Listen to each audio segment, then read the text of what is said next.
Praise the lord. ದೇವರ ನಾಮಕ್ಕೆ ಮಹಿಮೆ ಆಗಲಿ. ಈ ವಾರದಲ್ಲಿ ನಾವು ಜನರು ನಮ್ಮನ್ನೇ ಸುವಾರ್ತೆ ಸಾರುವಾಗ ಜನರು ನಮಗೆ ಪ್ರಶ್ನೆ ಕೇಳ್ತಾರೆ, ಅದಕ್ಕೆ ನಾವು ಹೇಗೆ ಉತ್ತರ ಕೊಡಬಹುದು ಅದರ ಬಗ್ಗೆ ನಾವು ತಿಳ್ಕೊಳ್ಳೋಣ. ಅದಕ್ಕೆ ಮುಂಚೆ ನಾವು ಪ್ರಾರ್ಥನೆ ಮಾಡೋಣ.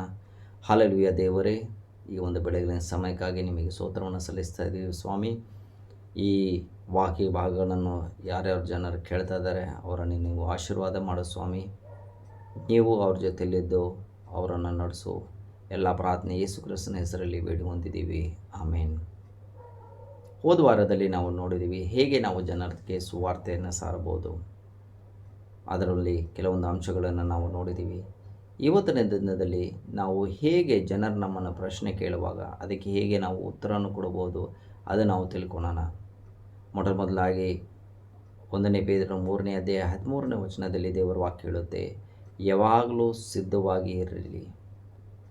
ಯಾಕೆ ನಾವು ಸಿದ್ಧವಾಗಿರಬೇಕು? ಜನರು ನಮ್ಮ ಹತ್ರ ಕೇಳುವಾಗ ಯಾಕೆ ನೀವು ಯೇಸು ಸ್ವಾಮಿ ಮೇಲೆ ನಂಬಿಕೆ ಇಡ್ತೀರಾ ಅಂತ ಹೇಳಿದರೆ, ನಾವು ಅವ್ರಿಗೆ ಹೇಳೋಕ್ಕೆ ಸಾಧ್ಯತೆ ಏನಂದರೆ, ನಾವು ಯೇಸು ಸ್ವಾಮಿನ ಮೇಲೆ ನಂಬಿಕೆ ಇಡ್ತೇವೆ. ಯಾಕೆಂದರೆ ಯೇಸು ಸ್ವಾಮಿ ನಮಗಾಗಿ ಏನೇನು ಮಾಡಿದ್ದಾರೆ ಅಂತ ನಾವು ಅವ್ರಿಗೆ ಹೇಳಬಹುದು. ಮೊದಲಾಗಿ ಪ್ರಶ್ನೆ ಏನಂದರೆ, ನಾನು ದೇವರ ಮೇಲೆ ನಂಬಿಕೆ ಇಡಲ್ಲ ಅಂತ ಜನರು ಹೇಳ್ತಾರೆ.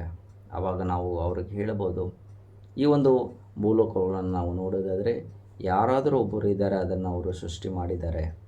ನಾವು ಒಂದು ಸೂರ್ಯನ ನೋಡಿದರೆ, ಚಂದ್ರವನ್ನು ನೋಡಿದರೆ ಇದು ಹಂಗೆ ಅದಕ್ಕೆ ಅದು ಬಂದಿಲ್ಲ, ಆದರೂ ಇದನ್ನು ನಡೆಸೋರು ಒಬ್ಬರಿದ್ದಾರೆ.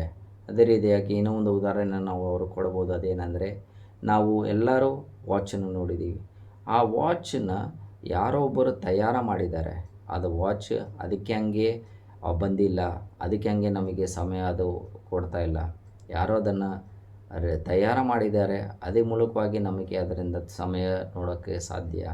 ಅದೇ ರೀತಿಯಾಗಿ ಈ ಸೃಷ್ಟಿಯನ್ನು ಯಾರೋ ದೇವರು ಸೃಷ್ಟಿ ಮಾಡಿದ್ದಾರೆ ಮತ್ತು ಅವರನ್ನು ಅದನ್ನು ನಡೆಸ್ತಾ ಇದ್ದಾರೆ ಅಂತ ನಾವು ಹೇಳಬಹುದು. ಎರಡನೇದಾಗಿ ಅವರು ಪ್ರಶ್ನೆಯನ್ನು ಕೇಳಬಹುದು, ಎಷ್ಟೋ ಧರ್ಮಗಳು ಇದೆ ಮತ್ತು ನಾವು ಯಾಕೆ ಹಿಂದೂ ಧರ್ಮದಲ್ಲಿ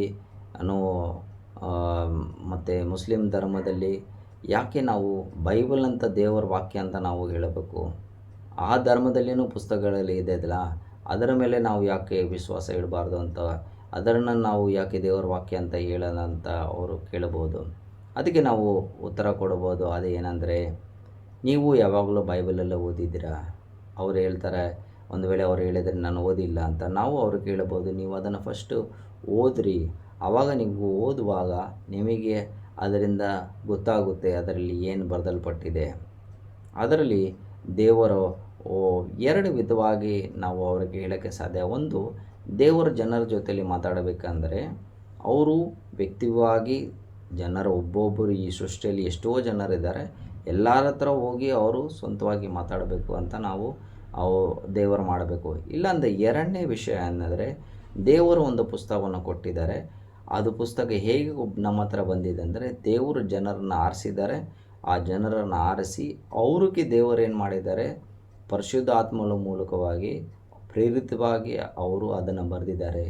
ಆ ಪುಸ್ತಕಗಳನ್ನು ದೇವರು ಏನು ಮಾಡಿದ್ದಾರೆ ಅಂದರೆ ನಮಗೆ ಕೊಟ್ಟಿದ್ದಾರೆ. ಈ ಎರಡನೇ ಅದಾಗಿ ಮಾಡಿರುವಂಥ ಕೆಲಸನ ದೇವರು ಮಾಡಿದ್ದಾರೆ. ಯಾಕಂದರೆ ದೇವರು ಈ ಭೂಲೋಕದಲ್ಲಿ ಎಲ್ಲರ ಹತ್ರ ಹೋಗಿ ನೀನು ನನ್ನ ಮೇಲೆ ನಂಬಿಕೆ ಇಡ್ರಿ ಅಂತ ದೇವರು ಹೋಗಿ ಅವ್ರಿಗೆ ಹೇಳಬೇಕಾಗಿಲ್ಲ. ಅದಕ್ಕಾಗಿ ದೇವರು ಆ ಒಂದು ಪುಸ್ತಕಗಳನ್ನು ಕೊಟ್ಟಿದ್ದಾರೆ. ಅದೇ ಬೈಬಲ್ ಅಂತ ನಾವು ಅವ್ರಿಗೆ ಹೇಳಬಹುದು. ಮೂರನೇ ಪ್ರಶ್ನೆ ಅದು ಏನಂದರೆ, ಜನರು ಹೇಳ್ತಾರೆ ಎಲ್ಲ ಧರ್ಮ ಒಂದೇ ಹೇಳಿಕೊಡುತ್ತೆ ಅಂತ. ಆವಾಗ ನಾವು ಅವರಿಗೆ ಹೇಳುವಂಥ ಉತ್ತರ ಏನಂದರೆ, ಎಲ್ಲ ಧರ್ಮದ ಅವರು ಕೊಟ್ಟಿರುವಂಥ ಒಂದು ವಾಕ್ಯಗಳು ಅದು ಎಲ್ಲ ಸರಿಯಾಗಿಲ್ಲ, ಎಲ್ಲ ಒಂದೇ ಇಲ್ಲ ಅಂತ. ಹಿಂದೂ ಧರ್ಮದಲ್ಲಿ ನಾವು ನೋಡೋದಾದರೆ ಎಷ್ಟೋ ದೇವರುಗಳನ್ನು ಅವರು ನಂಬ್ತಾ ಇದ್ದಾರೆ. ಮರನ ಅವರು ಪೂಜೆ ಮಾಡ್ತಾರೆ, ಸೂರ್ಯನ ಅವರು ಪೂಜೆ ಮಾಡ್ತಾರೆ. ಅದೇ ರೀತಿಯಾಗಿ ಬೇರೆ ಎಲ್ಲ ವಿಷಯಗಳನ್ನು ಅವ್ರು ಏನು ಮಾಡ್ತಾರೆ, ಪೂಜೆ ಮಾಡ್ತಾರೆ. ಅದೇ ರೀತಿಯಾಗಿ ಇಸ್ಲಾಂ ಧರ್ಮದಲ್ಲಿ ನಾವು ನೋಡೋದಾದರೆ ದೇವರು ಅವರು ಕುರಾನದಲ್ಲಿ ಒಂದು ವಚನವೂ ಇಲ್ಲ, ಅಲ್ಲಾ ಜನರ ಹತ್ರ ಪ್ರೀತಿ ಮಾಡ್ತಾರಂತ ಒಂದು ವಚನವೇ ಇಲ್ಲ ಅಂತ ನಾವು ಅವರಿಗೆ ಹೇಳಬಹುದು.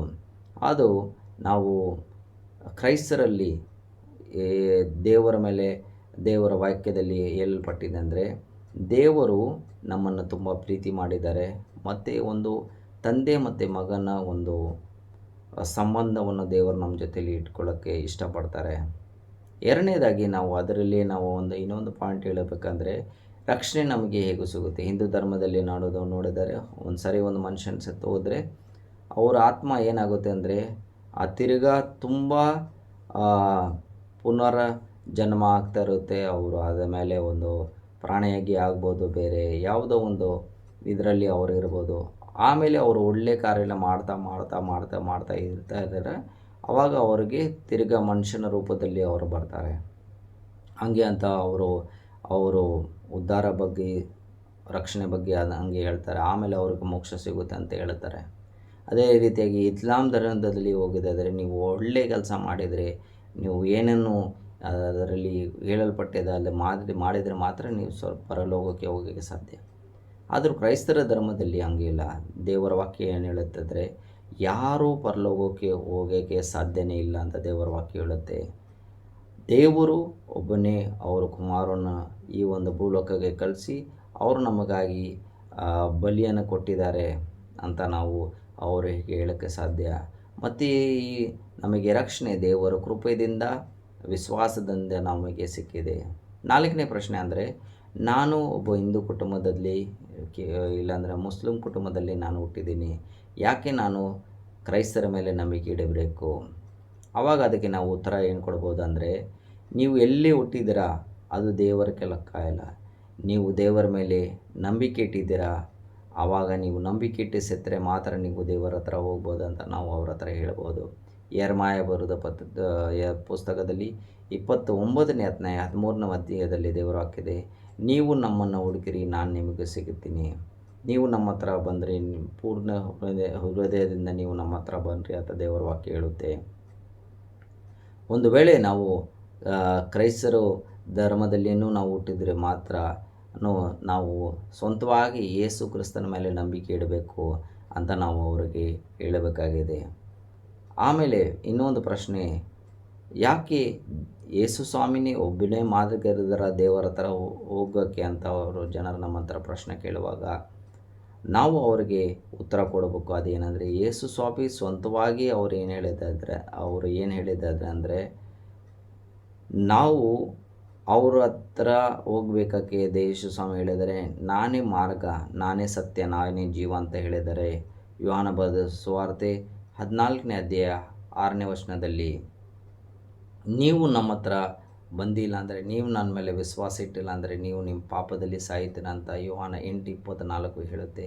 ಹಾಗೆ ನಾವು ಅವ್ರಿಗೆ ದೇವರ ವಾಕ್ಯದಿಂದ ಅವರಿಗೆ ಹೇಳಬೇಕು, ರಕ್ಷಣೆ ನಮಗೆ ಯಾವಾಗ ಸಿಗುತ್ತೆ? ಯೇಸು ಸ್ವಾಮಿ ಮೇಲೆ ನಂಬಿಕೆ ಇಟ್ಟುವಾಗ ಮಾತ್ರ ನಮಗೆ ರಕ್ಷಣೆಯನ್ನು ಸಿಗುತ್ತೆ ಅಂತ ನಾವು ಎಷ್ಟೋ ವಾಕ್ಯಗಳಿದೆ, ಆ ಒಂದು ವಾಕ್ಯಗಳನ್ನು ತಗೊಂಡು ಅವ್ರಿಗೆ ಹೇಳ್ಬೋದು. ಅಷ್ಟು ಮಾತ್ರವಿಲ್ಲ, 1ನೇ ತಿಮೋತಿ 2ನೇ ಅಧ್ಯಾಯ 5ನೇ ವಚನದಲ್ಲೂ ಒಬ್ಬರೇ ದೇವರಿದ್ದಾರೆ, ಮನುಷ್ಯರು ಮತ್ತು ದೇವರಿಗೆ ಮಧ್ಯದಲ್ಲಿ ಒಬ್ಬರೇ ಇದ್ದಾರೆ, ಅದು ಯಾರು ಅಂದರೆ ಯೇಸು ಸ್ವಾಮಿ ಅಂತ. ಹಾಗೆ ನಾವು ಅವರಿಗೆ ಹೇಳಿ ಜನರಿಗೆ ಇರುವಂಥ ಒಂದು ಪ್ರಶ್ನೆಗಳೇ ನಾವು ಅವರಿಗೆ ಹೇಳಬಹುದು. ಬನ್ನಿ ನಾವು ಪ್ರಾರ್ಥನೆ ಮಾಡಿಕೊಳ್ಳೋಣ. ಹಲ್ಲೆಲೂಯಾ. ದೇವರೇ, ಸ್ತೋತ್ರವನ್ನು ಸಲ್ಲಿಸ್ತಾ ಇದ್ದೀವಿ ಸ್ವಾಮಿ. ಈ ಒಂದು ನಮ್ಮ ವಾಕ್ಯ ಭಾಗಗಳನ್ನು ನೀನು ಆಶೀರ್ವಾದ ಮಾಡಿದರೆ ಇದರ ಮೂಲಕವಾಗಿ ಜನರಿಗೆ ಆಶೀರ್ವಾದ ಸಿಕ್ಕಿದೆ ಅಂತ ನಾವು ನಂಬ್ತಾ ಇದ್ದೀವಿ. ಎಲ್ಲ ಪ್ರಾರ್ಥನೆ ಯೇಸು ಕ್ರಿಸ್ತನ ಹೆಸರಲ್ಲಿ ಬೇಡಿ ಹೊಂದಿದ್ದೀವಿ. ಆಮೇನ್.